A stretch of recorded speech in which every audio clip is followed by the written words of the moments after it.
Sometimes the truth is stranger than fiction. And today, I'm going to tell you 3 stories that demonstrate that. But before we get into those stories, if you're a fan of the strange, dark, and mysterious delivered in story format, then you've come to the right place because that's all we do, and we upload once a week. So, if that's of interest to you, please send the like button a really nice gift basket for their birthday. But don't tell them you've doused it entirely in anthrax. Also, please subscribe to our channel and turn on all notifications so you don't miss any of our weekly uploads. Okay, let's get into today's stories.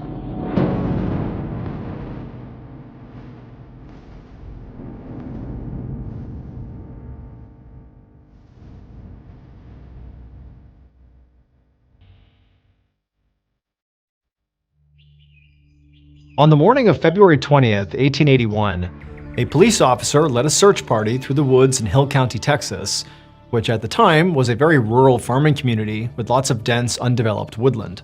The officer and the search party were looking for a father of 7 named George Arnold, who had vanished from his home 2 days earlier. The day that George had gone missing was a Sunday, and he, his wife, and their kids always went to church together on Sundays. But on that morning, George had told his family, for reasons unknown, that he actually wanted to stay home, which was very out of character for him.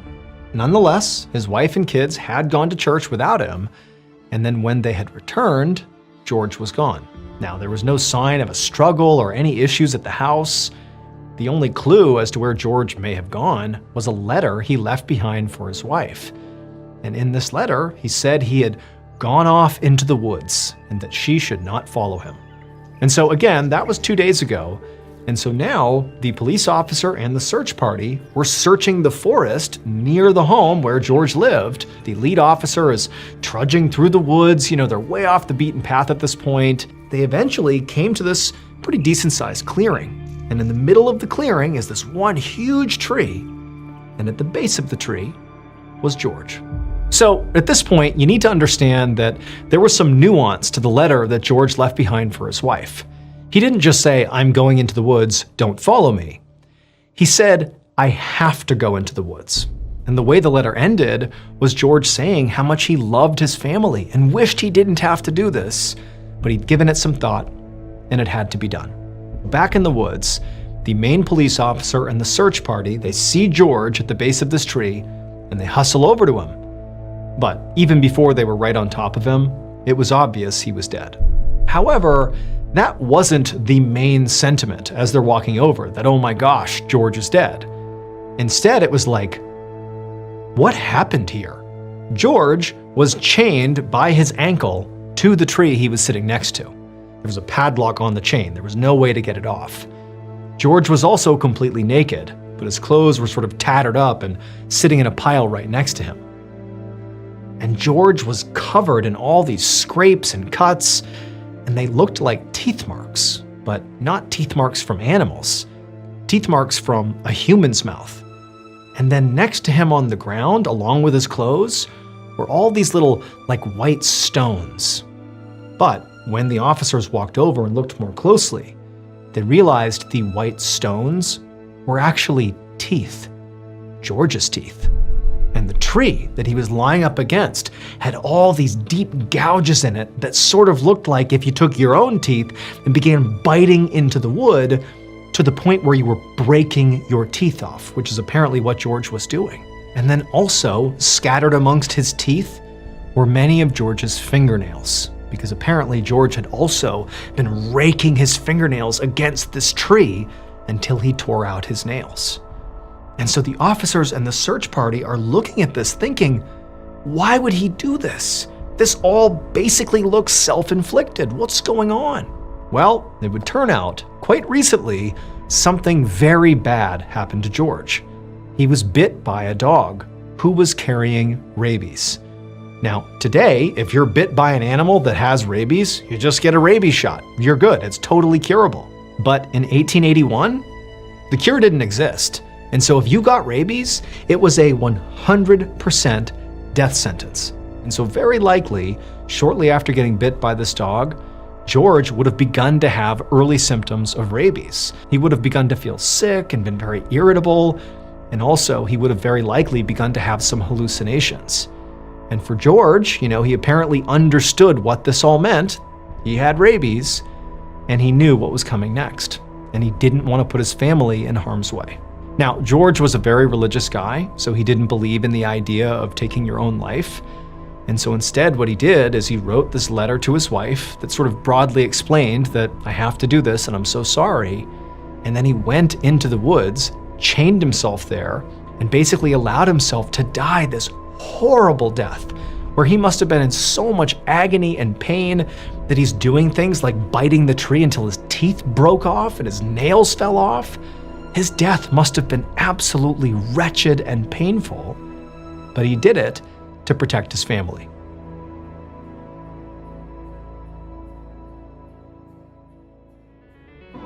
BetterHelp is the paid partner of today's video.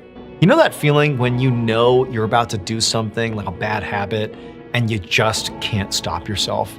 You see it happening and you know you're not supposed to, but it's like you can't stop. And eventually, if this continues to happen to you and you don't make a change, you start looking internal and saying, like, what's wrong with me? Even though the reality is there's nothing wrong with you. This is part of being human. When I was in the military, I definitely developed some bad habits. And when I transitioned back to being a civilian in 2017, a lot of those bad habits followed. And I definitely found myself in that cycle of like, what's wrong with me? Why can't I stop? Well, let me just tell you, this cycle, these patterns I'm describing, they're not random. The reason this happens is because you have some sort of unresolved issue or issues, and you really need to talk to somebody about it. This is where BetterHelp comes in. BetterHelp makes it really easy to access credentialed therapists. BetterHelp also accepts both HSA and FSA cards, making it even easier to prioritize your mental health. In 2024 alone, over 137,000 people used their HSA or FSA benefits for therapy through BetterHelp. So be sure to use yours before they expire. You've been fighting these patterns alone for long enough. Maybe it's time someone actually helped you understand them. Click the link in the description or go to betterhelp.com/MrBallin to get 10% off your first month.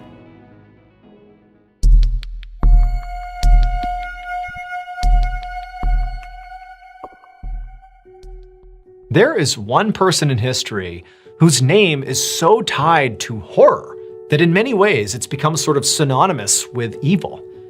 This person committed some of the world's worst atrocities, and in fact, they could have committed many more that we don't even know about. And part of the reason we don't know about it is because they got away with it.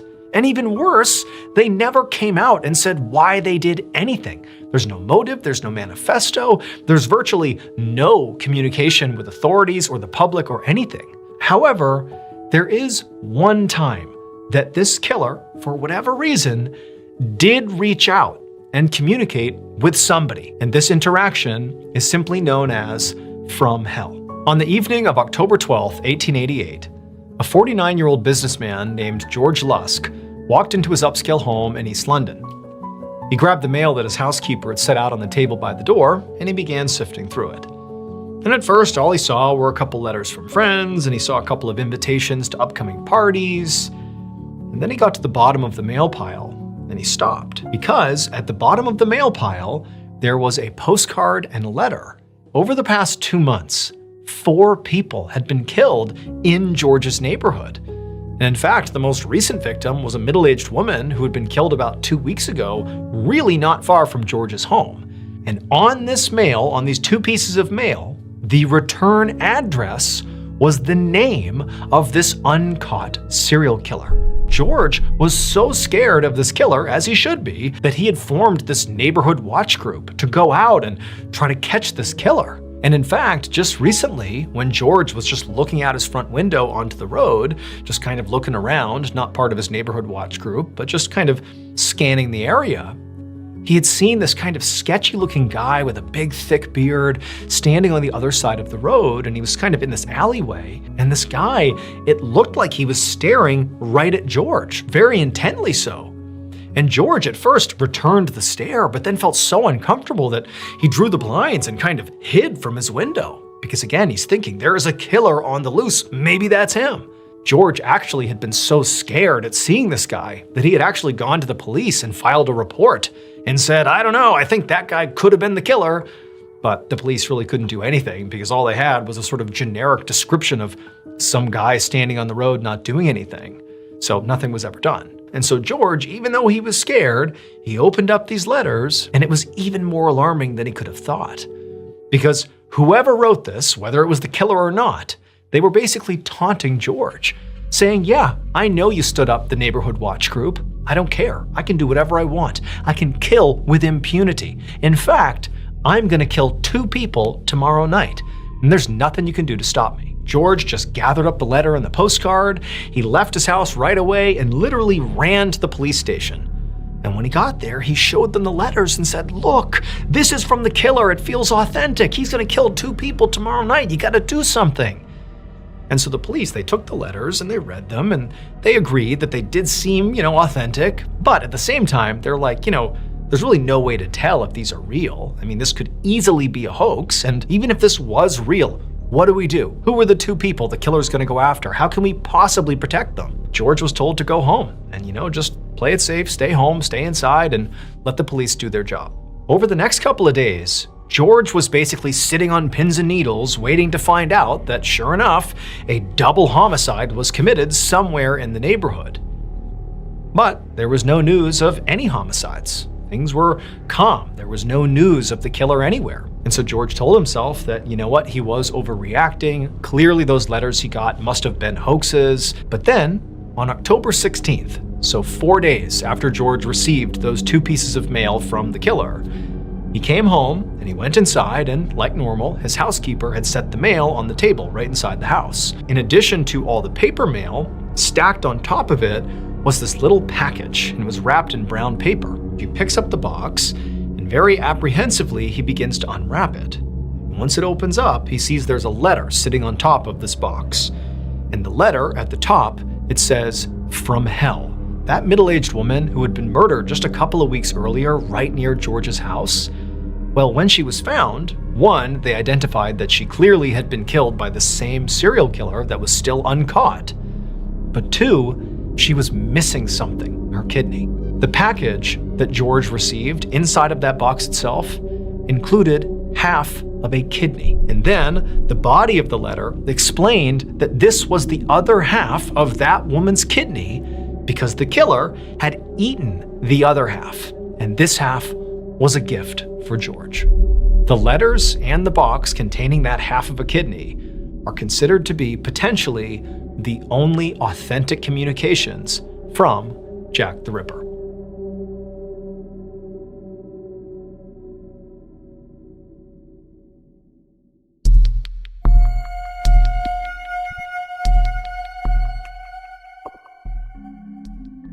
Around 7 p.m. on May 21st, 1985, a 17-year-old boy named Jason Finley sat on the edge of his bed in his grandmother's spare bedroom in the suburb of Scotch Plains, New Jersey. He took a deep breath and then grabbed the landline phone next to the bed and then punched in the number of the girl he had been seeing for the past couple of weeks. Jason really liked this girl. Her name was Kathy, and tonight he wanted to finally ask her to officially be his girlfriend. As the phone rang, Jason found himself staring out the window at the raging thunderstorm that was going on outside. In fact, it had been raining so hard that day that Jason and his twin cousins and his grandmother had all basically had to stay inside the whole day. Jason had actually admitted to them earlier in the week that he really wanted to call this girl, Kathy, and ask her to be his girlfriend, but he didn't have the nerve to do it. And they had immediately begun ridiculing him, so now stepping away to make this phone call was kind of like the first moment of peace for Jason. Jason heard Kathy pick up the phone. And when he heard her sweet voice, it was like all his thoughts of his annoying cousins disappeared from his mind, and suddenly Jason was overwhelmed with this urge to just blurt out, "Will you be my girlfriend?" He took a breath like he was about to tell her, about to finally ask her this question. But right before the words escaped his mouth, he felt this unbelievably shooting pain in the back of his head, and then everything went black. At the same time this was happening, down the hallway in the kitchen, Jason's grandmother had just finished making dinner, and so she called out for Jason and the cousins to come set the table. The twins came into the kitchen, but a few moments went by and Jason hadn't shown up yet. So Jason's grandmother told the twins to, go down there and see what he's doing and get him in here for dinner. They walked down the hall, they went into the room where Jason was, and then a moment later, Jason's grandmother heard screams. She rushed down the hallway, she goes into the bedroom, and she finds the twins standing over Jason, and Jason is slumped over in bed, and the phone receiver is up against his ear, but he's not moving.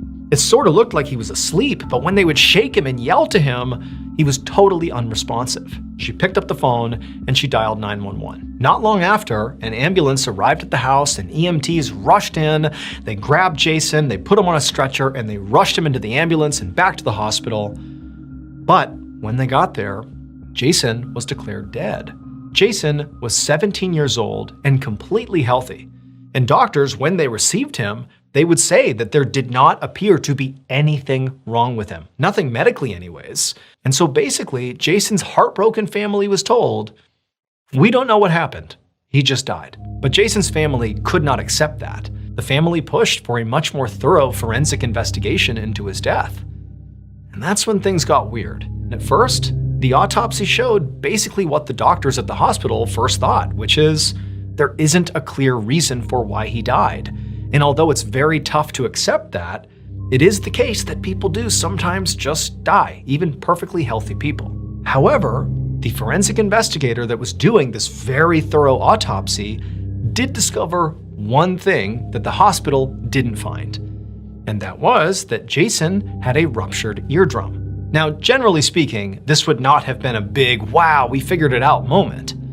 However, the forensic investigator was trying to come up with all these different theories about what could have killed Jason. And when they found the ruptured eardrum, paired with something else they had sort of zeroed in on, which was the weather at the time of Jason's death, they put those things together and realized they had figured it out. It would turn out, when Jason was on the phone speaking to Kathy, lightning struck the phone line outside. The electricity carried through the line, through the phone, into Jason's head, killed him instantly. As for Kathy, she would later say that she could tell Jason was almost certainly going to ask her to be his girlfriend. And she said, had he asked, she would have said yes.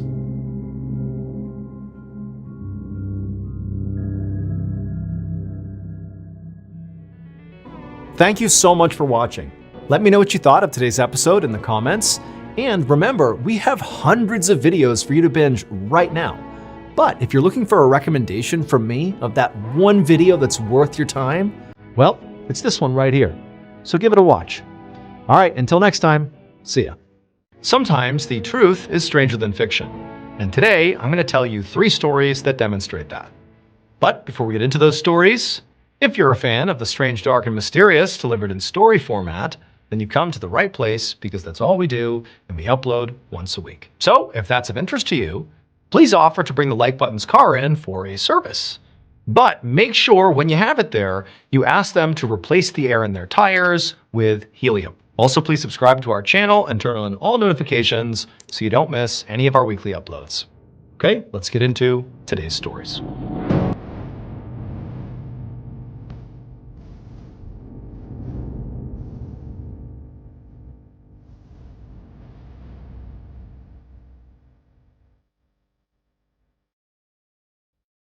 On the evening of December 14th, 2024, a woman in her mid-30s named Priya got ready for bed inside of her home in Chehenkalo village, which is a rural community in central India. Priya put on her PJs, brushed her teeth, and then climbed into bed by herself. She was waiting for her husband, 35-year-old Anand Yadav, to finish his bath and then come in here and join her. And as Priya laid there, just waiting for her husband, she couldn't help but feel like their house was so quiet. And in many ways, the quiet of their house was this constant reminder of this really deep sadness in her life, which is, Priya really wanted a kid, but she and her husband had struggled to get pregnant. And now, they're in their mid-30s and it just seemed like time was running out. And, it's like all she wanted was a family and she didn't know if she would actually have one. Now, for Priya though, this was not some new revelation. Like this pain had been going on for years. And so like she did most nights as she laid in bed waiting for her husband, she just did her best, not to dwell on it and just think about the other things in her life that were going well, like, her relationship to her husband. They were very happy and a very healthy couple. And so she's sitting there and she's thinking about that and again, trying to be grateful when the door opens to the bathroom and Anand comes out. But he's not dressed for bed. He's wearing a bathrobe, like he hasn't gotten dressed yet. And he's acting kind of funny. And Priya, she's looking at her husband, trying to figure out, like, what is he doing? Why isn't he dressed? What's going on here? When she suddenly realizes his face is like bright red. Clearly, there is something wrong with her husband. And then before she can ask him what's going on, Anand just turns and runs out of their bedroom, just wearing his bathrobe. And so Priya, she gets out of bed and she chases after her husband, trying to make sense of what the heck is going on here. She gets outside and she sees her husband is now collapsed on the ground outside. And so Priya really does not know what's happening here. She has no sense of what could be wrong. And so she just runs over to her husband and she rolls him over and she's shaking him to get him to talk to her. But all she sees is his face is still this beet red color, and it's almost like he's passed out or something, like he's not responsive. And so really having no clue what else to do, she just rushed next door to her relative's house. She got some family members, they came outside, and together they scooped up the non-responsive Anand, threw him in a vehicle, and they rushed him to the hospital. And when they got to the hospital, Priya leapt out of the car, leaving Anand and her family behind, and she bolts inside. She tells the front desk attendant what's going on, that her husband, he's not breathing, he's unresponsive, he's in the car. And so right away, medical staff came charging out. They went and they got Anand, they brought him inside, and before long, Priya is running behind all the doctors and nurses that are rushing Anand on a gurney through the hospital to an exam room. They get in the exam room, and even though Priya, she's kind of off to the side, she can't really see what's going on, but she can see the doctor who is primarily trying to figure out what's wrong with Anand. And she sees at first he's kind of doing a couple things to see if he can get Anand to start reacting to him. But pretty quickly, she sees this doctor just kind of sit back, and there's this look of pity that comes over his face. And he turns and he looks over at Priya and he tells her that, unfortunately, your husband is dead. Now for Priya, this whole thing has happened so quickly that it's almost like she can't even begin to process it. And so instead of, becoming hysterical with grief, her first thought is, how could he have died?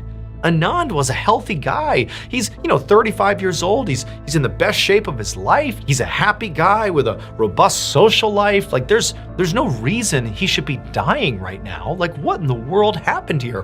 What killed him? That's her question to the doctor. But the doctor said, I don't know. The only way we're going to be able to figure out what happened here is to do an autopsy, because there's just nothing obvious. And so sure enough, a couple of days later, the hospital's pathologist was, inside of an exam room with Anand's body laying on a table right in front of him. And this pathologist had done countless autopsies. This was, very standard work for this doctor. And so the pathologist, they went into this autopsy really not having any idea what killed this guy, but in their head they were thinking, okay, maybe it was a sudden heart attack, because this sort of seems like that could be it. And so they made their first incision on Anand's chest, and the first place they went to look was Anand's heart. But after looking at Anand's heart, they determined that no, he did not go into cardiac arrest, he did not die from a heart attack. This death was not connected to his heart. And so the pathologist naturally moved from the heart to Anand's lungs, which is another area that, he believed could have something to do with this death. But after checking those out, it was clear the lungs did not have to do with Anand's death. And so after that, the pathologist wound up checking all of Anand's organs, trying to find any sign of what killed him, but there was nothing. There was no indication that this guy should have died. Now, the pathologist was a little bit surprised, because they figured, by this point, they would have had the answer of what happened to him, but it's no matter. They'd done many autopsies before where it required some, further looking to figure out what happened. And so they moved on and they made an incision in Anand's throat. And when they opened up Anand's throat, the pathologist just stepped back and gasped, because in their entire career, they had never, ever seen anything like this. It would turn out that Priya was not the only one who felt deep sadness around not having a family yet. Anand as well was just really heartbroken over the idea that, he was never going to become a father. And so, without telling his wife, Anand had gone out and sought out professional help for their fertility issues. However, the type of professional help that he sought was a little bit unorthodox. Instead of going to see a licensed doctor, Anand went to see what's called a tantric, which is basically a practitioner of occult magic. And this tantric gave Anand instructions for how to perform this ritual that supposedly guaranteed, if he did it correctly, that he would be able to have his child. Anand clearly believed this tantric, and so after being given the instructions, he went out and gathered the necessary resources, and he took them home. And then on the night that he died, while Priya was in bed waiting for him and he was in the bathroom, taking his bath or whatever, well, at some point in the bathroom, Anand performed this fertility ritual, and it killed him. Anand, per the tantric's instructions, had taken a living baby chicken, a chick, and attempted to swallow it whole. Apparently that was all he needed to do in order to have a child, as he so desperately wanted. But when he swallowed this chick, it got stuck in his throat, and within minutes, he suffocated to death. And also, unfortunately, the chick died as well.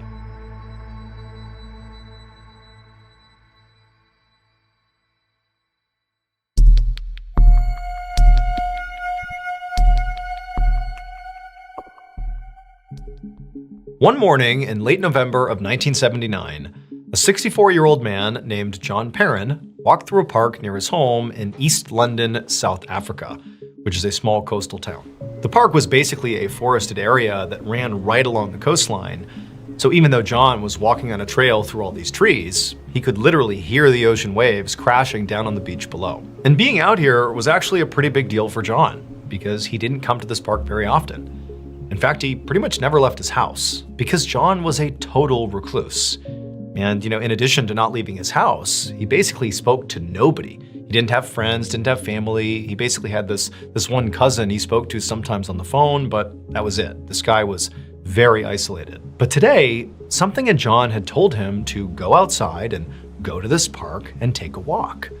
It was just like this kind of weird intuition that he couldn't even explain. But he just hadn't questioned it, and here he was, doing what his gut was telling him to do. So now, he followed the trail through the woods and listened to the ocean down below, and he eventually went around this bend, and when he did, he saw there was somebody on the trail up ahead. It was this young man who John had never seen before, and this young man looked really anxious. He was sort of pacing back and forth on the trail, like he was trying to maybe build up the nerve to do something. At least that's what John's first impression was. Now, to John, this guy did not feel like a threat to him. It just seemed sort of odd what he was doing, and so John was curious, and so he continued walking down the trail closer to this guy to see what was happening here. Remember, John thinks he's here for some really divine reason in some ways. He doesn't really know what it is. He thinks his gut intuition has brought him here. Maybe it's this guy. And so he's walking down the trail, sizing up what he's doing. And as he gets closer to this man who's pacing back and forth, John realizes that the man is sort of pacing up to the edge of this cliff. Basically, again, this park sits right on the coastline, but the coastline is way down below. And John realizes this guy is pacing back and forth to the cliff and then going back over to the cliff and then back. And this is a massive drop off. This cliff is all the way down to the beach, easily a fatal fall if you were to fall off the cliff.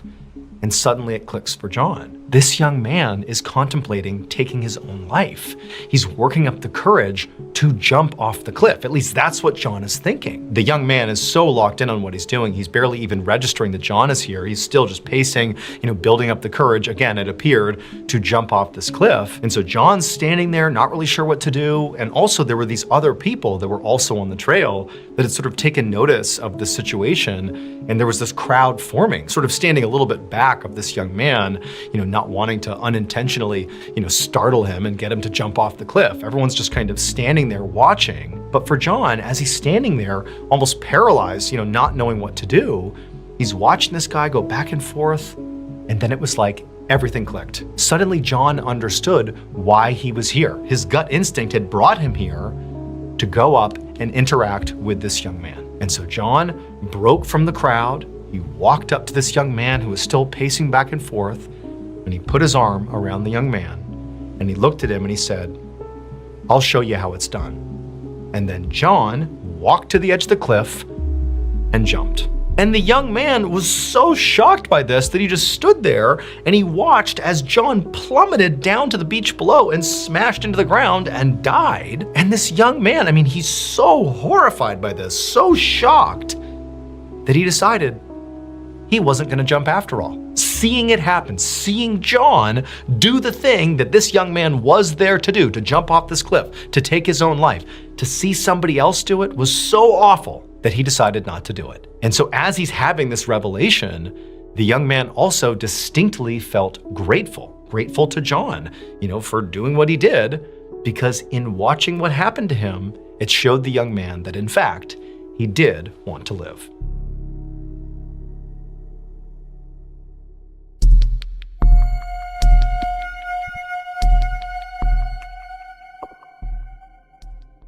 At 1 a.m. on March 3rd, 1944, a young train operator named Michel Palo stood in the caboose car of a freight train that was slowly going up the side of a mountain in southern Italy. Michel's job was to operate the brakes for the back half of the train.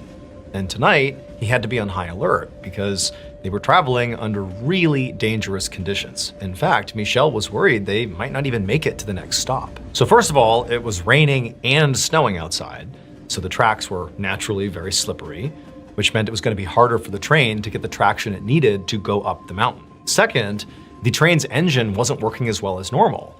And that was in large part because the coal the train company had to use was this really cheap, crappy kind of coal. Because this is 1944, World War II is raging, and a coal shortage had been created as a result of that, because all the good coal was being shipped off to be used in the war. And so, this train company had the bad coal. And then finally, the train was just way too heavy. Even though it was only supposed to be carrying the small crew and the freight, the reality is there were over 500 stowaways on board weighing the train down. Again, this is World War II. There are all these people that are trying to flee war-torn parts of the world, and one of the ways they would do that is by stowing away on trains. And now Michel and the other crew, they were aware of these stowaways. It was not subtle. They're literally in the cars, they're on top of the cars, and they're just trying to make their way into Italy to get away from, war-torn parts of the world. And Michel and the other crew, they were supposed to call security and, tell these people to get off the train, but they didn't do that. They felt bad. And they sort of felt like, allowing these people to, make their escape was, a morally good thing to do. But tonight, between the horrible weather making the tracks slick and the coal that was not very good and sort of made the engine not work very well, and all this additional weight from the stowaways, it just seemed to Michel like if there was ever going to be a time that this train could not make it up the mountain, it was going to be tonight. And so the reason he's on high alert is if the train reached a point where it could not go any higher for any of the reasons I've just told you, the train would start to backslide. And that's incredibly dangerous, and it would be on Michel and also the engineers at the front of the train to hit the brakes and stop the slide. And so Michel, he's on high alert, he's got the lever for the brakes, he's watching for any sign of the train slowing down, something like that. And they begin to make their ascent up this mountain up ahead. And at first it's going relatively fine, but it was just very clear to Michel, who knew this train well, that it was struggling to get up the tracks. But he saw up ahead there was this tunnel they would have to pass through before they made the trip the rest of the way up and over the mountain. And Michel's thinking, great, the tunnel is going to provide us dry, clean tracks where the train, if we just get into that tunnel, we can sort of get some momentum, get through the tunnel and ride that momentum because we know the tracks are going to be good up and over the rest of the way. And so Michel he's anxiously watching as the train is sort of sputtering its way up towards this tunnel. He knows that's going to be the key. Just get to that tunnel and we'll be able to get over this mountain, no problem. And so up they go, inching their way, and he sees the front of the train goes into the tunnel, and right away he feels like the train's gaining a little bit of speed here as more and more of the train is getting onto those dry tracks in the tunnel, and they're moving right along, but then sort of inexplicably, the train begins to slow down as the train is, again, entering into this tunnel. Remember, it's late at night, he can't really see what's going on, he can just tell that there's the tunnel, the train's going in, but we're slowing down here. And in fact, by the time that the caboose, where Michel was about to enter into the train, the last car here, the train had finally slowed down so much that the train actually came to a stop with Michel and the caboose right outside the tunnel. So, 99% of the train is in the tunnel, Michel and the caboose are outside. The train is now fully stopped. Now, generally speaking, the conductor, who was situated in the very front car of the train, was overall in charge of the train. And so in any sort of emergency situation, it was often on the conductor to sort of make the call about what the crew was going to do in response. Now, the train was clearly not backsliding. There wasn't an active emergency here, but Michel knew that this is wrong. There really wasn't a clear reason they should be stopped here. If anything, again, this tunnel represented their best chance to move quickly and gain momentum and ride up and over this mountain. And so Michel does not know why they're stopped, but clearly there's some sort of issue. However, Michel knows from his training that what he needs to do is still be wary of the brake here, because for all he knows, maybe there is some issue with the train and it is backsliding, but it's just slow, and so he needs to be ready to hit the brakes. And so what Michel did is he held the brake and waited for a signal from the conductor. Basically, the conductor would blow a series of whistles that, Michel would be able to translate that would tell him what to do, whether it was, lock the brakes or come up and talk to me or any number of different things he might need to do in this situation. And so Michel, he's just sitting there waiting for the train whistle, but there's nothing. There's just quiet. There's no other sound except for the idling engine, towards the front of the train. And so Michel, he just started to have this bad feeling that this doesn't make sense. There's no good reason why we've stopped here. And so Michel, operating on gut instinct here, despite not getting any signal from the conductor, no whistles, no anything, he abandoned the caboose, he abandoned the brake station, and began walking from the caboose basically up the center of the train, going into the next car. And when he got into the next car, it's totally dark because it's 1 a.m. This car is the first car that he's walking into that's in the tunnel, so it's very dark. And he did have a flashlight, but he didn't want to shine it on the people who are sleeping in here because there's hundreds of stowaways. These people have had very bad luck. They just want to get out of the country. And so as quietly as he could, he's walking through the aisle of this next train car. And, he doesn't notice anything. Everybody is asleep for the most part. And he's walking along. And as he gets to the next train car, he realizes he's starting to hear a new sound.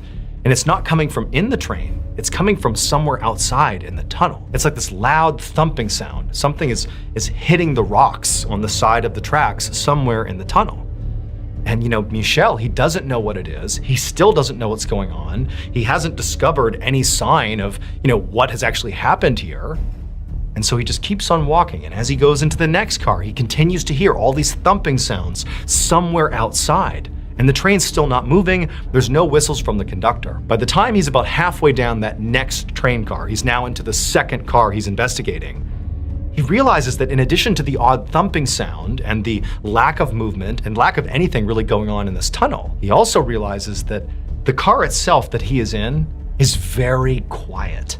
Remember, there's basically dozens of people in each of these cars kind of laying on each other, sleeping as they make their way into Italy. And so for the first time, Michel turned on his flashlight and he's aiming it at the ground right in front of him. And he turned and began to scan all the stowaways sleeping in this car. And what he saw was so horrifying, he dropped the flashlight, turned, and ran out of the tunnel. It would turn out Michel was right to be concerned that this train might not be able to make it up this mountain.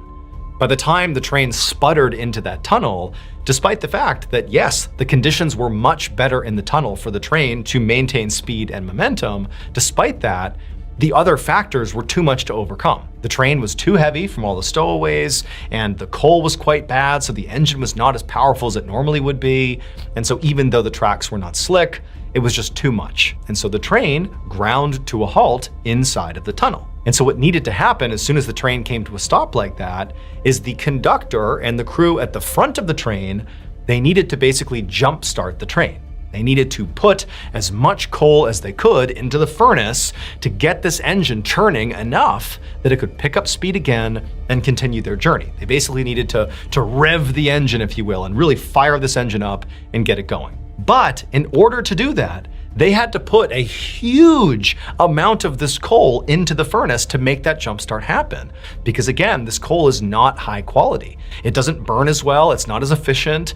And so basically what could have been accomplished with 2 times the amount of coal, you needed like 10 times the amount of this bad coal to do the same thing. But one of the byproducts of burning this type of coal, really coal in general, but especially this cheap kind of coal, and especially this much of this cheap kind of coal, is it produces a ton of carbon monoxide.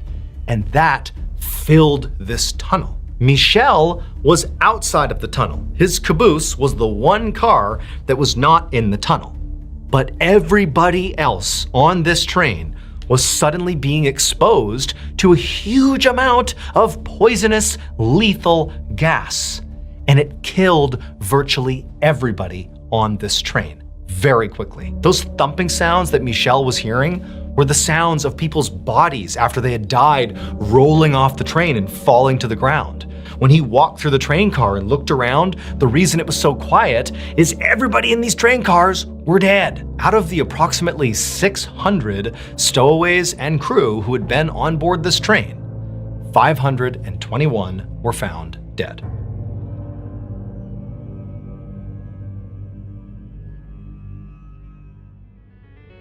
Thank you so much for watching. Let me know what you thought of today's episode in the comments. And remember, we have hundreds of videos for you to binge right now. But if you're looking for a recommendation from me of that one video that's worth your time, well, it's this one right here. So give it a watch. All right, until next time, see ya. One September afternoon in Taiwan, a young man boarded a public bus for what he thought would be just an ordinary ride home. But it wasn't that. This ride would turn out to be the single most terrifying experience of this guy's life. And we don't just have to take his word for it, because this young man managed to capture a photo of the thing that was terrorizing him on this bus for hours. And so no matter what you think of the story, the picture is fascinating. So make sure you stick around till the end to see that photo. But before we get into today's story, if you're a fan of the strange, dark, and mysterious delivered in story format, then you've come to the right place, because that's all we do, and we upload once a week. So if that's of interest to you, on garbage collection day, wake up really early, go to the Like Button's house, and take their full trash cans away from the curb and put them back in their yard, wait for the garbage trucks to come by, and then after they're gone, wheel the Like Button's garbage bins back out to the curb. Also, please subscribe to our channel and turn on all notifications so you don't miss any of our weekly uploads. Okay, let's get into today's story.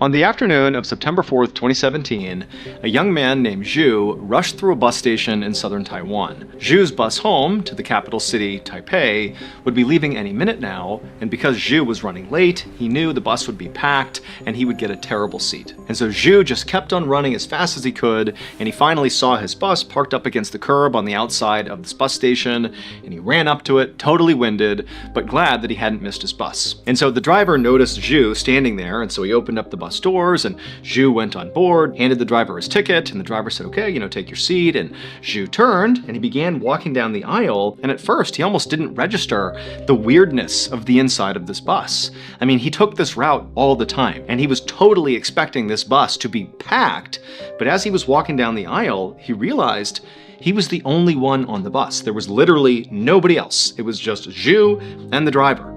And so for a second, Zhu thought maybe he had made a mistake and this was not his bus, but he checked his watch and, again, he had taken this bus many times and he knew this was it. And so he was about to turn and maybe ask the bus driver, but the bus driver shut the doors, turned on the engine, and began to pull away. And so Zhu just thought, well, I guess it's just my lucky day. I have the bus to myself. This is crazy. And so Zhu found a seat towards the front of the bus, and after sitting down and kind of getting situated, he just sat there and stared out the window as the driver, merged into traffic and eventually found their way onto the highway. And as they were just coasting along, Zhu really felt content. I mean, it really felt like he had this private ride all to himself, and this was not a short bus ride. It was like a 6-hour bus ride. And so the idea of just having peace and calm the whole time, I mean, that was so luxurious and unexpected. And so Zhu was just having a wonderful time, just kind of taking it all in, when all of a sudden he hears a woman coughing behind him. And remember, he's scanned the bus. It's empty. And so he whipped his head around, totally startled, like maybe there was somebody on the bus, but He looked behind him, and there was no one. And so very quickly, Zhu began to rationalize what he had just heard. He's looking around thinking, okay, one of the windows is slightly open. Maybe the wind was coming in weird and causing a sound, or maybe it wasn't behind me. Maybe that cough came from the driver, and somehow I thought it was back here. Zhu's telling himself that wasn't really a woman coughing because there's nobody here. And so before long, Zhu convinced himself that, that was just an anomaly. It was nothing to worry about. And he was back to just relaxing and enjoying this peaceful ride. And pretty soon after that, he began to drift off to sleep. A few hours later, Zhu woke up and he was very groggy, and he looked out the window and saw it was dark, and he checked his watch and saw they were maybe about halfway to their destination. And then he looked at his phone and saw he had a text message from the friend he had just been visiting, the friend he had been with before he left and got on this bus. And the friend was basically asking Zhu how the ride home was going. And Zhu, he wrote back and said, you won't believe this. I'm on a bus that's completely empty. Like, I have the bus to myself. And this friend, who was familiar with how packed this particular ride to Taipei was like, no way, that bus is never not filled with people. You gotta send me proof. And so Zhu opened the camera on his phone, he turned around, and he snapped a photo of the back of the bus. But when he looked at the photo he had taken, it was very grainy, and there wasn't any light in the bus, and there wasn't a flash on his phone. And so instead, Zhu, who happened to be a semi-professional photographer, he pulled out his really nice high-quality digital camera out of his bag, and with that camera, he turned around and took a photo.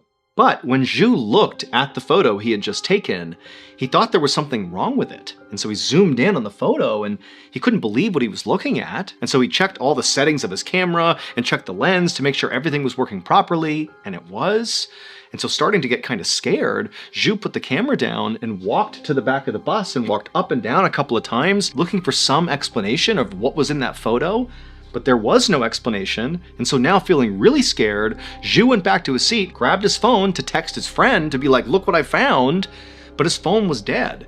Even though his phone had full battery like a minute ago, now his phone doesn't work and he can't turn it back on. And so Zhu's thinking, what do I do? Do I tell the bus driver about this photo? But he was worried if he showed the driver, it would be so startling that the driver might crash the bus. And so Zhu really felt completely alone and terrified, and he just placed his camera next to him and then just closed his eyes and began silently praying that he would get off this bus. But as he was doing that, he began to hear whispering right behind him, like numerous people whispering right behind him. And he whipped his head around, but again, there's nobody there. And so now, the fear is only getting more and more heightened inside of Zhu. He goes back to praying. And now, in addition to the whispers behind him, he starts to hear the sound of seats basically creaking as if somebody's sitting in them, kind of rocking back and forth. And now Zhu, he's too scared to turn around. And so he just keeps on praying and praying. And the noise behind him, this cacophony of sounds, is getting louder and louder. And finally, Zhu looks up at the driver, hoping the driver can hear the stuff, to confirm that Zhu's not losing his mind here. But the driver looked like he was just paying attention to the road, completely oblivious to what was happening inside of this bus. And so Zhu is horrified, has no idea what to do. These noises are not stopping, despite the fact nobody else is on this bus. And so Zhu finally plugged his ears just so he wouldn't hear it, and just tucked himself down in a ball and just continued to pray for the next 3 hours, all the way until the bus finally stopped. And when the bus stopped, Zhu unplugged his ears and opened his eyes, expecting to hear all these whispers and sounds, but the bus sounded totally quiet and normal. And the bus driver, was kind of going through the shutdown procedures of the bus. They were in the Taipei bus station. And so Zhu was feeling totally relieved here, and he couldn't wait to get off this bus. And so Zhu, he grabbed his camera and his things, packed them all up, and then as quick as he could, he began walking towards the front of the bus. But before Zhu got off the bus, the driver stopped him because he saw, Zhu looked horrible. He was sweating profusely. His skin was flushed. He looked like, something bad had just happened to him. And he asked Zhu, like, hey, are you okay? And Zhu was about to be like, oh, no, everything's fine, and just kind of get off the bus. But then he thought to himself, I have no explanation for what just happened, and that was horrifying. I don't know what that was. And I took this photo that I can't explain too, that seems definitely connected to all the noises I just heard. And now that the bus has stopped, there's no risk of showing the driver and risking scaring him so badly that we crash. And so Zhu thought, you know what, even if it makes me look crazy, I'm going to show the driver this photo and see what he thinks. And so Zhu was like, actually, let me show you something. So he pulls out his camera and he shows the driver the photo. And as the driver is kind of looking at the photo, not really sure what to look for, Zhu, he reaches down and he zooms in on the top half of the photo, and it expands the ceiling of the back of the bus. And you can very clearly see there is a huge human arm and hand extending off the ceiling, like it's reaching down into the bus. And so as the bus driver is studying this arm and hand, Zhu is saying, I thought for a second that could have been me, reflected off the ceiling or something, but I was holding the camera in my hand, and so wouldn't the camera be in the reflection? If that's my arm, wouldn't the camera be visible? Because it's not. And then Zhu also was like, I thought for a second maybe it was your arm, but you're driving the bus. Your hands are on the steering wheel. And so if this arm is your hand, wouldn't the steering wheel be in the reflection? Like, I don't understand how there's an arm with nothing in the hand reaching down from the ceiling. And then Zhu also told the driver that in addition to this totally terrifying photo of this ghost arm coming off the ceiling, there were all these weird whispers and sounds and noises behind him for the whole ride. Like, it was horrifying. And so after Zhu has detailed to this bus driver that basically your bus is haunted and I have photo proof, Zhu is expecting the driver to have a pretty big reaction to this. I mean, geez, this is pretty big news here. But the driver just handed the camera back to Zhu and basically turned to Zhu and said, you know what? You can't show this photo to anybody. Like, no one can know about what happens on my bus, because if they find out, it'll ruin my business. And Zhu's thinking, wait a minute, does this mean the bus is haunted? Is that what the bus driver is confirming here? He doesn't seem shocked. He seems like this is completely routine. This is what happens on his bus. And Zhu was about to protest and be like, are you kidding me? Like, why aren't you telling people about what's happening on your bus? But then Zhu was like, you know what? I don't know this guy. I don't care about this bus. You know what? I'm done with this. And so he said to the driver, don't worry, I won't tell anyone about, your haunted bus. I won't show anyone this photo. Thank you. And then Zhu got off the bus. When Zhu finally got to his house, it was around midnight and Zhu was exhausted. So he goes inside, he lays on his couch, and he plugs his phone in because his phone was dead. And as soon as his phone turned on, he saw all these messages from his friend who had asked him to send proof that the bus he was on was really empty. And so Zhu wanted to tell his friend about all the crazy stuff that had happened on the bus. He wanted to send him that photo of, the ghost arm. But also Zhu had promised the bus driver not to share this information with anyone because it could destroy this guy's business. And so as he was sitting there kind of wondering how to respond, something caught Zhu's attention outside. And so he turned and looked out the window and he saw all these people walking down the road carrying red lanterns. And suddenly, everything sort of clicked for Zhu. It was September 5th, which is important because it marked the beginning of a big event in Taiwan known as the Hungry Ghost Festival, and the people Zhu saw outside walking around with red lanterns were clearly participating in this event. This festival is celebrated every year in Taiwan, and it's all about honoring the dead and feeding them with offerings. For example, people will burn fake money they call ghost money, and once it gets burned, the spirits of the dead can use that money during the ghost month. People in Taiwan believe that during this ghost month, the gates of heaven and hell open up, and spirits come out and walk the earth alongside all the living, which could be a great thing. If you have a dead loved one or friend or somebody, you can reconnect with them during this event, but it also can be a bad thing because sometimes angry spirits emerge from the gates of hell and they wreak havoc on the living. And so as soon as Zhu realized that, today was the start of this Hungry Ghost Festival, he realized why the day before when he was on that bus, he realized why it was empty.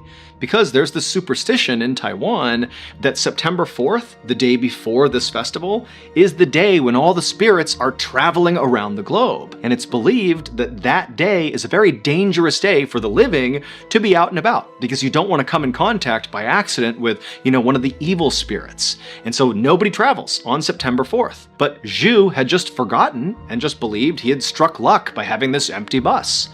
But then, as Zhu was kind of working this through in his mind, he was thinking, wait a minute, all that weird stuff on the bus, the whispers, the sounds, the ghost arm reaching out of the ceiling that he got on camera, was that some sign that he had just come in contact with an evil spirit? Was he now in danger? Was this spirit gonna follow him around and haunt him? He didn't know. But now he's thinking, oh my goodness, I did the thing I wasn't supposed to do, and now I could be paying the consequences for it. And so Zhu suddenly was like, you know what? I don't care that I made some promise to the bus driver about not disclosing this photo or what I experienced on the bus, because now this is like a me problem. I could have big issues here. And so he decided he would send this photo to his friend and tell his friend about what he experienced on the bus to see what his friend thought. And so after messaging his friend wrote back that he was horrified by that photo, seeing that arm reaching down out of the ceiling. That was horrifying. And his friend didn't know what to make of it and did agree that, given the fact that the Hungry Ghost Festival has just started and you were out there on the day before, this isn't good. You could have come in contact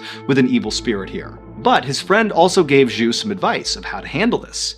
He told Zhu to take that photo and post it on Facebook. Now that sounds kind of goofy, but in Taiwan, there's this belief that if you have bad luck, the best way to deal with bad luck is to basically dilute that bad luck by sharing it with other people. It's kind of like those old email forwards that people used to pass around, like, hey, forward this email along to 5 other people or else you'll have bad luck. It was kind of like that. Like, just share it with the world and, pass on your bad luck to other people, basically. And so Zhu's friend told Zhu, look, I know this isn't really bad luck we're dealing with here, but maybe if you just share this with the world, dilute what happened to you, maybe that will reduce the power this ghost has over you. It's worth a shot. And so Zhu posted the photo to Facebook, and it pretty much immediately went viral. Millions of people saw it, and this is what Zhu wanted. He wanted, max dilution here, show it to everybody to reduce the chances that this, entity can hurt him. But after all these people saw it, lots of people were spooked, and they began messaging Zhu, not like, don't worry, it's diluted now, but instead they were like, hey man, you're in trouble. This thing's gonna come after you. You need to seek real help here. You're in danger. And so this ended up freaking out Zhu more than the photo did in some way. It just made the whole situation feel far more real. And so Zhu ended up deleting the photo on Facebook, setting his Facebook to private, and basically staying off social media. And then he just kind of hoped and prayed that if he did nothing and just stayed home and kind of minded his own business, that he'd be okay. And after a few days, when nothing did happen, ultimately he just told himself, I'm okay. There's no ghosts here. I'm fine. But exactly 1 week after Zhu had got off the bus, so September 11th, 2017, Zhu is in his house, he's laying on the couch, not really thinking about what had happened on the bus, and as he's scrolling social media, he comes across this headline about this horrible accident out on the highway not far from where he lived. And it was this one vehicle that got into this huge wreck, and 6 people were killed, and 11 others were injured. I mean, it's this horrible, horrible accident. And as Zhu is reading the article and scrolling down, he comes across a photo of the driver of this vehicle who's covered head to toe in blood. He looks totally haggard. He's standing out on this dark highway, and Zhu realizes the driver of the vehicle was the bus driver from when he had that horrible experience on the bus. It's the same guy.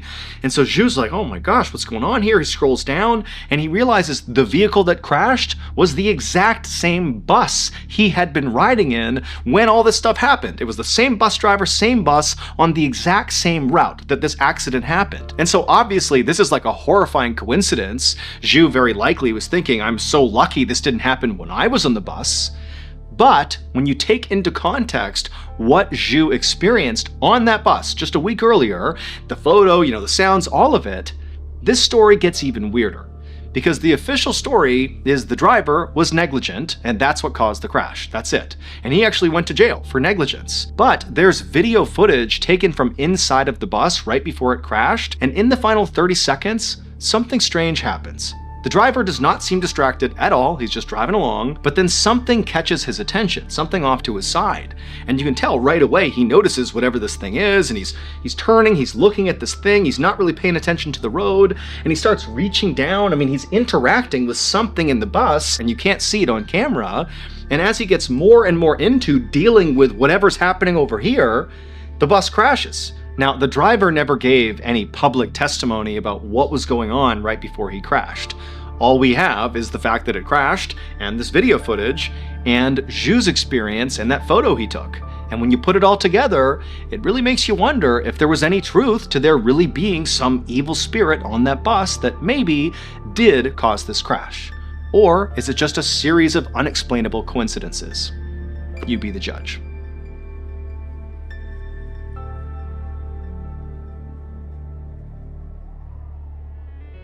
Thank you so much for watching. Let me know what you thought of today's episode in the comments. And remember, we have hundreds of videos for you to binge right now. But if you're looking for a recommendation from me of that one video that's worth your time, well, it's this one right here. So give it a watch. All right, until next time, see ya. Today, I'm going to share 3 stories that each have a very iconic, disturbing photograph that is tethered to that story. And at the end of each of these stories, I'll show you that photo. And some of these photos are truly astounding. But before we get into those stories, if you're a fan of the strange, dark, and mysterious delivered in story format, then you've come to the right place because that's all we do. So if that's of interest to you, please offer to host the like button at your house for a big dinner party. But when they show up, don't let them inside. Instead, simply tar and feather them. Also, please subscribe to our channel and turn on all notifications so you don't miss any of our weekly uploads. Okay, let's get into today's stories.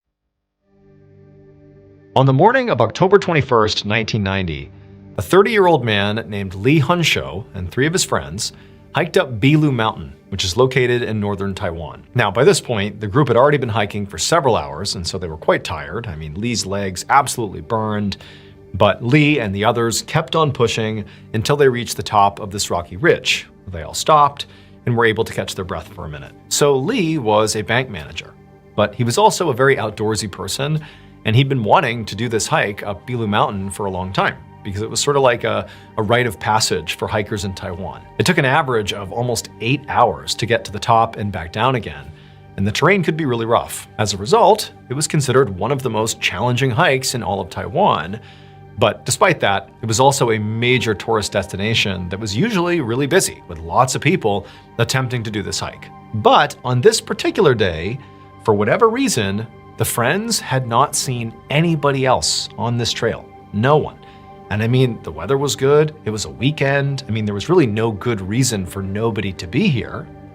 But they had the mountain to themselves. So Lee and his friends, they stood on this rocky ridge and caught their breath. They had some water. They had a couple of snacks. And then it was onward because they were not at the summit yet. I mean, this was a beautiful lookout point they were at, but they still had some pretty difficult climbing ahead. And so on they went, very excitedly. They're making their way towards the top. This is something they were all really excited about.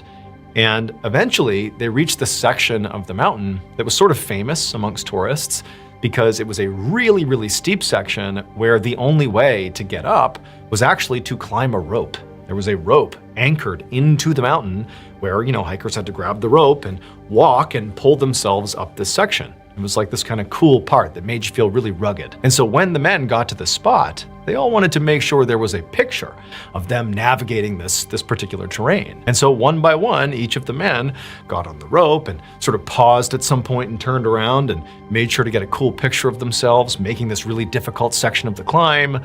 And then once they had all taken their picture, they actually went the rest of the way up the rope and continued all the way up to the summit. And once they were on the summit, the friends actually didn't spend a whole lot of time there. I mean, remember, it takes almost 8 hours to do this entire round trip. And so you're sort of fighting against the darkness. You want to get back down before the sun goes down. And so they were up there long enough to get a couple of pictures and, again, to take stock of the fact that basically no one is here. In fact, literally, nobody is here but them. It just seems sort of surreal. This is such a beautiful place, such a popular place. Why is nobody here? But didn't matter. They got their pictures, they got their beautiful scenery, they had some more water and snacks, and then they began making their descent. Now, on the way up, the friends had all been together. There was no separation. They were all, one by one, navigating each part of the terrain and making their way up together. But on the return trip, they got pretty separated. In part because Lee was really dragging behind. He was just so tired from the ascent that he sort of told the others, like, hey, go ahead, like you can walk ahead of me. We all know where we're going. We're going down and we'll meet at the car, so just go on ahead. And so Lee's friends had done just that. They had sort of taken off and gotten a bit of a lead on Lee. And so after a couple of hours of the group sort of broken up, making their way down the mountain, the friends in the front, who had left Lee behind effectively, they stopped at a certain point and they realized like they were really huffing it down the mountain, moving really quickly. And they thought, you know what? Lee was really tired up there.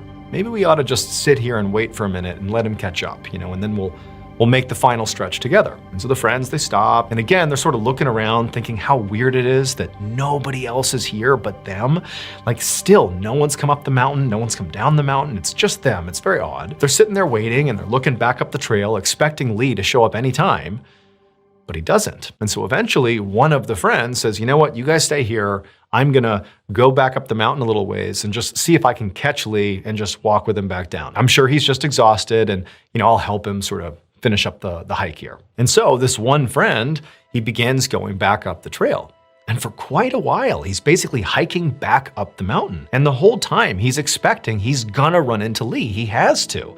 I mean, there were other trails that spidered off on the way down, so it was possible to take a wrong turn and sort of accidentally go down the wrong path, but for the most part, it was pretty linear. But as he's going up, he has not found Lee, and after a while, he's been hiking for like an hour back up the mountain and still no Lee. And he thinks, you know what, I can't do this, it's getting dark out. I have to go back and catch up with the other friends and just go down to the car, because at this point, it seems pretty likely that Lee must have gotten turned around and he must have taken one of those other pathways, and now he's probably ahead of me. He's probably down at the car by this point. And so this friend who had done the rescue mission turned around, went back down, linked up with the other friends that were still sitting there waiting for him. Together, they walked all the way down the trail and they got to the car. And when they got there, they're expecting to see Lee, but he wasn't there.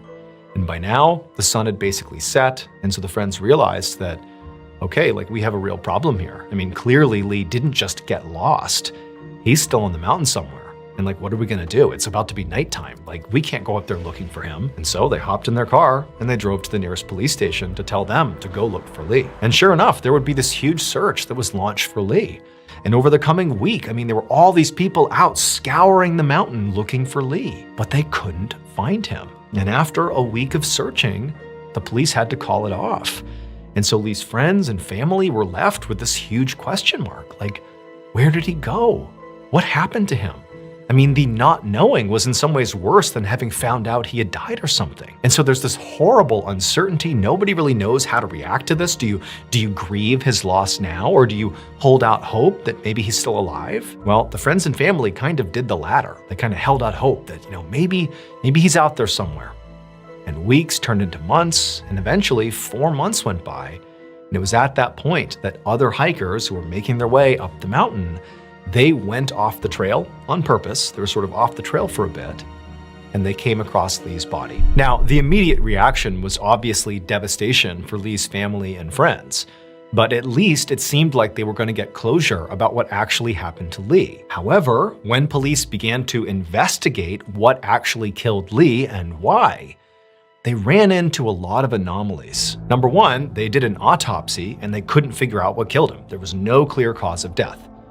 Number two, where he was found, he was just kind of sitting there, with his back against the mountain. His pack was right next to him. It almost seemed like he just sat down and then just died in place. But again, there's no clear cause of death. There was no obvious, trauma he sustained. It certainly didn't seem like he fell. He didn't appear to have any obvious injuries. He just stopped at some point on the mountain and died. And on top of that, remember, Lee is like a seasoned climber. He had supplies in his bag that could at least last him for some time.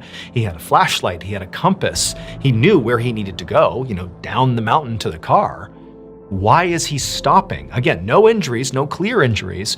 Why is he stopping right there until he dies? It just didn't add up. But then there was another very strange development that sort of took the story in a totally new direction. One of the friends who was with Lee on that doomed hike, the one who had the camera that took pictures of all of them climbing up that rope and took pictures up on the summit, he went and got his pictures developed shortly after Lee had been found dead. And when he went through the photos from their trip, he could not believe what he found. Here is the photo of Lee posing with that rope. And if you notice, at the top of this segment, there's a person clearly up there looking down at Lee and his friends. But remember, They didn't see anybody else on the mountain the entire time they were there. And they certainly did not see that appears to be a young girl in a red jacket, right at the top of the segment they were in when they were taking those photos. They didn't see her. They would have absolutely communicated with her, but they didn't see her. And so they have this photo of this girl in Lee's picture, but she wasn't in any of the other photos. She was just in Lee's. And making this even stranger is there was this myth about this mountain, that there were these spirits on this mountain that would sometimes target hikers and lead them astray away from their friends off the trail, where effectively they would die. And wouldn't you know it, it seemed an awful lot like Lee was led astray and just sort of sat down and died on the mountain shortly after that picture captured this girl in red looking down at him.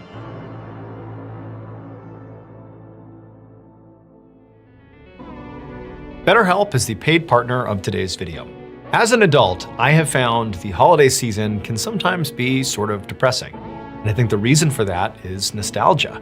I find myself looking back at my childhood when I had no responsibilities and I basically just got given presents and had wonderful food and family and friends around. And I look back at that and I think, that's what the holidays are about. Why can't I have that? Now I have bills to pay and I have a job and I have responsibilities. It doesn't feel magical. It feels stressful and kind of sad. But I'm here to tell you that there's a solution. And it's not to go back in time. It's instead to just be present. Be present in the moment. Appreciate what you have. Things have changed, no doubt, but that's okay. Change is okay. You just can't be stuck in the past. You need to be in the present. So if you want to slow down, reflect, and reset this December, BetterHelp makes it really easy to start talking with a therapist. BetterHelp accepts both HSA and FSA cards, making it even easier to prioritize your mental health. In 2024 alone, over 137,000 people used their HSA or FSA benefits for therapy through BetterHelp. So be sure to use yours before they expire. Click the link in the description or go to betterhelp.com/Mr. Ballin to get 10% off your first month.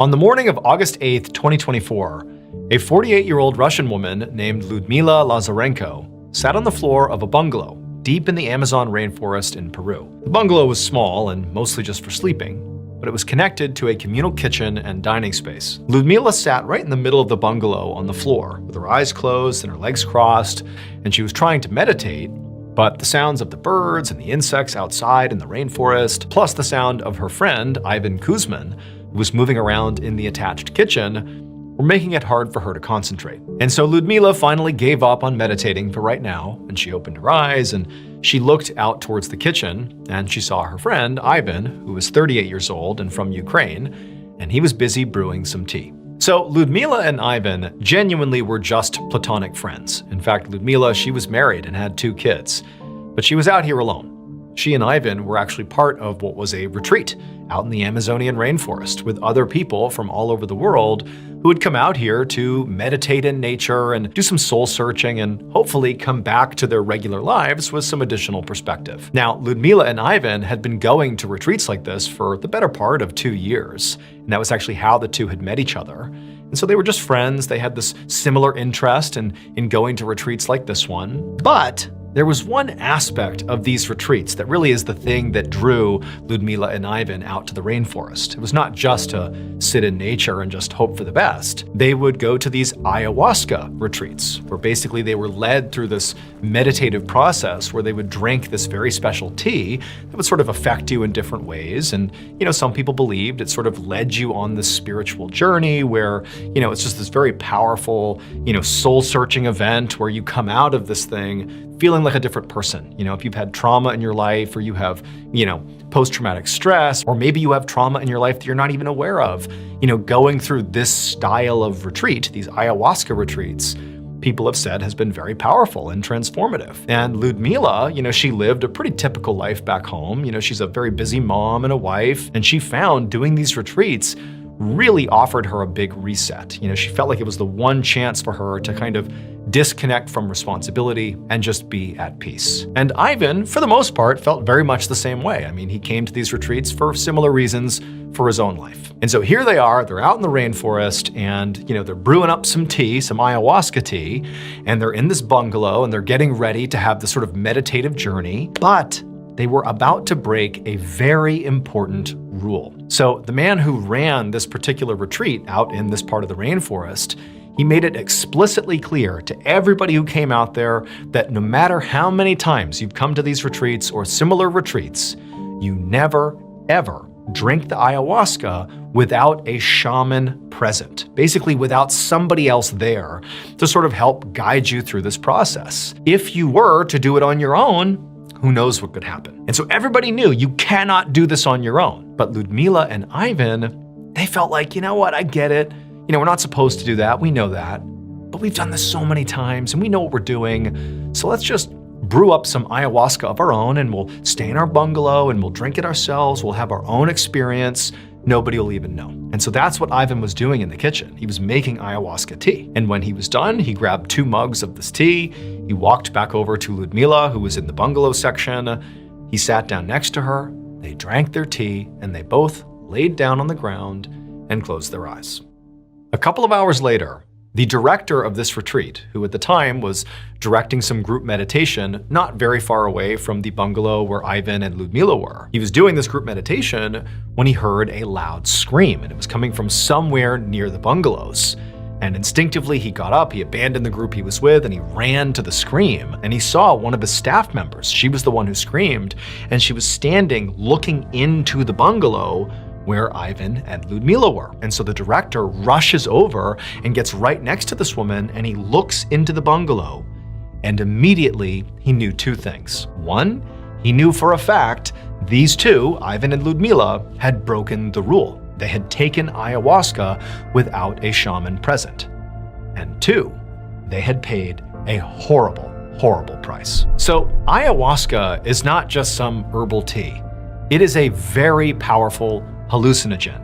And that's the whole point. People go out into the rainforest for these retreats and drink this hallucinogen in order to basically have perspective on their lives that you can only get by, introducing this chemical and causing yourself to hallucinate. People talk about almost seeing themselves from the outside looking in and like having this deeply spiritual event where you come out of your trip, that's what it's called, feeling like, oh my goodness, I know myself better now because of the hallucinations I just went through. But critically, the reason you have to have a shaman present in these retreats is really for safety. Because sometimes when you take ayahuasca, you have a bad trip where you have all these hallucinations, but they're of horrible, terrifying things, but you can't differentiate them from reality. And so you're living in a nightmare. And a lot of times these bad trips, it feels like something's gonna happen to you. You're gonna get hurt in some way, or somebody else is gonna get hurt unless you act. But again, you're sort of out of your mind. And so you have these shamans present to protect you from yourself. But Ivan and Ludmila didn't have a shaman present. And so when they entered their trip, Ludmila was having a good trip, Ivan was not. He had a horrible trip. And in his trip, he believed that Ludmila had become possessed by evil spirits, and he needed to save her soul. And how was he gonna save her? Well, he took a metal bottle and beat her savagely, and then he went and got a knife from the communal kitchen and he proceeded to dismember her. That staff member who walked over and screamed, they looked in and saw Ivan looking at them, smiling, totally insane looking, still high on ayahuasca, and there are pieces of Ludmila all over the bungalow. Here is a picture that was taken of Ivan very shortly after that staff member discovered this bloodbath inside of the bungalow. Ivan is literally sitting on the ground, feet away from pieces of Ludmila. He's just murdered her savagely, and he's still absolutely tripping on ayahuasca. He looks like an absolute madman. Ivan would come down from his ayahuasca trip, and when he did, he immediately confessed to what he had done. And he was arrested for murder, and he is currently serving time in prison in Peru.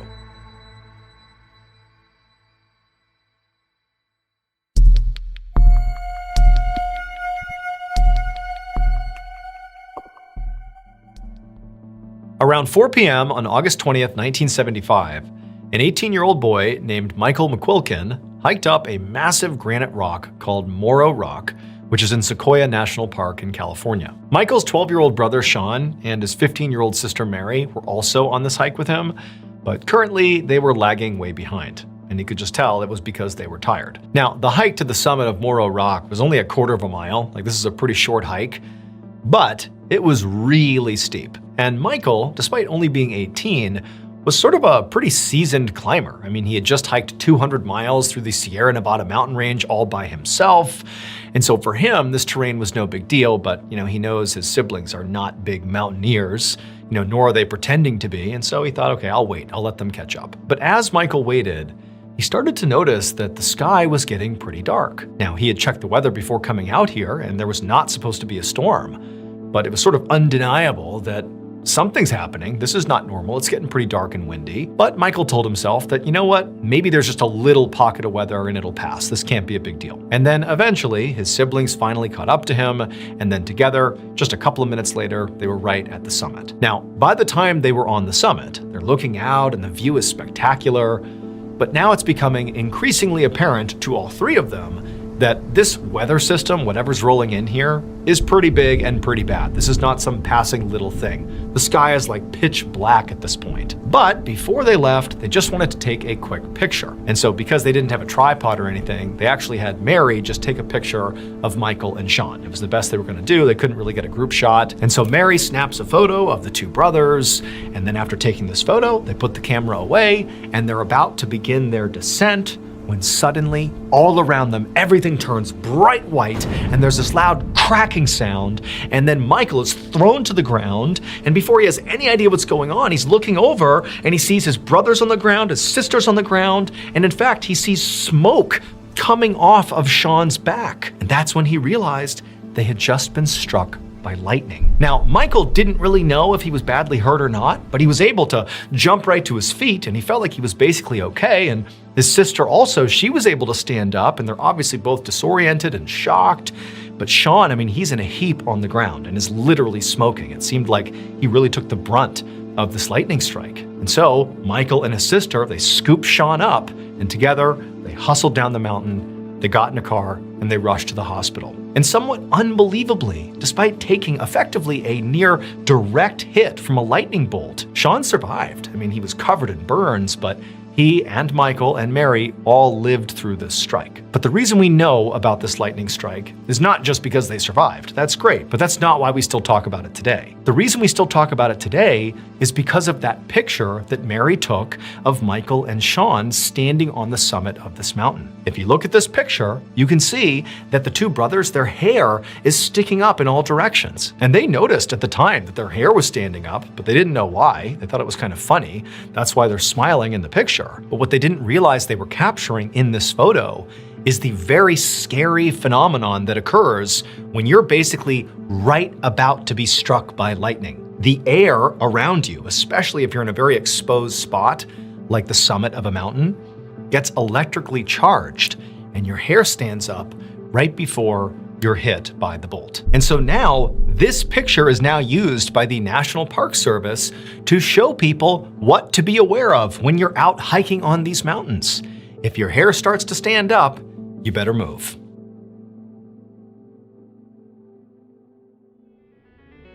Thank you so much for watching. Let me know what you thought of today's episode in the comments. And remember, we have hundreds of videos for you to binge right now. But if you're looking for a recommendation from me of that one video that's worth your time, well, it's this one right here. So give it a watch. All right, until next time, see ya. কি লোক রে বাবা, হুট করেই বলে বিয়ে করবে। কি? এই আপনি তো সুন্দর। হ্যাঁ, মানে একজন হাজবেন্ডের আমার মনে হয় উচিত যে তার ওয়াইফের কাজগুলো করে দেয়া। হ্যালো মোকাবর ভাই, টুকু মোবারক ভাই, কি আপনার বিজ্ঞাপনটা দেখছেন? অস্ট্রেলিয়াতে এত সুন্দর শাড়ি পাওয়া যায়। গুড। লাইক দিল মিস লিলি। অবশ্য লিলি কখন আসবে? মানে আমার কারোর সঙ্গে কোনো সম্পর্ক নাই স্যার। কি কি বলেন এগুলো স্যার? আমি তো just single, divorce, double divorce, লম্বা, খাটো, পরিষ্কার, কালো, যা চাবেন সব কিছু অ্যাভেলেবেল আমাদের কাছে।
মানুষের জন্মের পরেই নাকি তার একটা ঠিকানা থাকে, একটা পরিবার, যারা তাকে নিজের বলে ডাকে।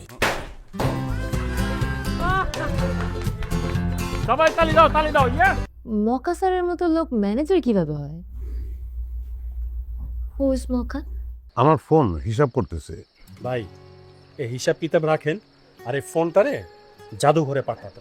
উচ্চতা 5 foot 5। Single, divorce, double divorce, লম্বা, খাটো, পরিষ্কার, কালো, যা চাবেন সবকিছু অ্যাভেলেবেল আমাদের কাছে আছে। বেশি আত্মীয় মানে হইলো খালি গেঞ্জাম, বুঝছেন? এটা আপনি কি বললেন? আমি বিয়ে করতে চাচ্ছি কারণ আমার একটা ফ্যামিলি দরকার।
প্রোটিন খুব একটা খাই না, ভেজিটেরিয়ান বলতে পারেন।